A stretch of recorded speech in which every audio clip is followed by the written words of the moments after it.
The answer is that investors behave in very human ways, which is they get very excited during bull markets and they look in the rearview mirror and they say, I made money last year, I'm going to make more money this year, so this time I'll borrow, or the neighbor says, I wasn't in last year when that neighbor was dumber than I made a lot of money, so I'm going to go in this year. So they're always looking in the rearview mirror. And when they look in the rearview mirror and they see a lot of money having been made in the last few years, they plow in and they just push and push and push on prices. And when they look in the rearview mirror and they see no money having been made, they just say, this is a lousy place to be. So they don't care what's going on in the underlying business. And it's astounding, but that makes for huge opportunity, just huge opportunity. I mean, I've lived through roughly half, in an investing sense, about half that period. And I've had that long period of stagnation from 48, from 65 to 82, 17 years. I wrote an article for Forbes in 1979. I just said, how can this be? Pension funds in 1970 put 100 and some % of their new money in stock because they were wild about stocks. Then they got a lot cheaper and they put a record low in, 9% of their net new money in 1978 when stocks were way cheaper.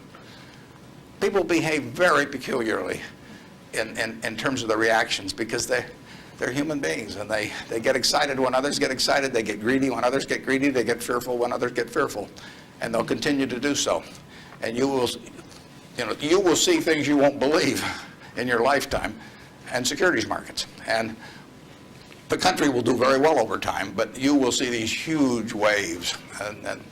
And if you can stay objective throughout that, if you can detach yourself temperamentally from the crowd, you get very rich. And you won't have to be very bright. I mean, I'm sure you are, but it doesn't take brains. It takes temperament.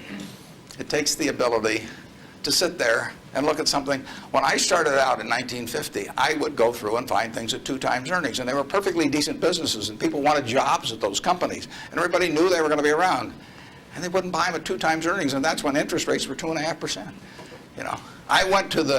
I started selling securities when I was 21. And a Kansas City life insurance company happened to be a fairly prominent company in Omaha. And the policies they sold you, if you were buying life insurance from them, had a built-in assumption of 2% interest. The stock of Kansas City Life was selling at less than 3 times earnings. You were getting 35% if you bought the stock. No question about the soundness of the company. I went to the local agent.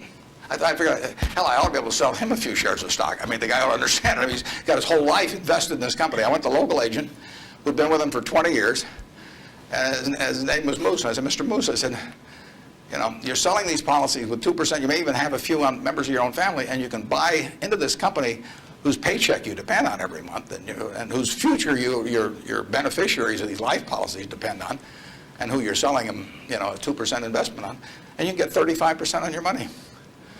He said, stocks aren't any good. And I couldn't sell the, I was a lousy salesman. I mean, well, you have to start with that. But it just blew me away. It blew me away. I thought, sometimes I used to wonder if I was nuts, But those things, the same thing happened. I mean, in 1964, the Dow closed at 864. At the end of 1981, 17 years later, it closed at 865. It moved 1 point in 17 years. Now, that's not a big move. And that, you can't believe how discouraged people were during that period. But, people were living better. So things can go on a long time that don't make sense.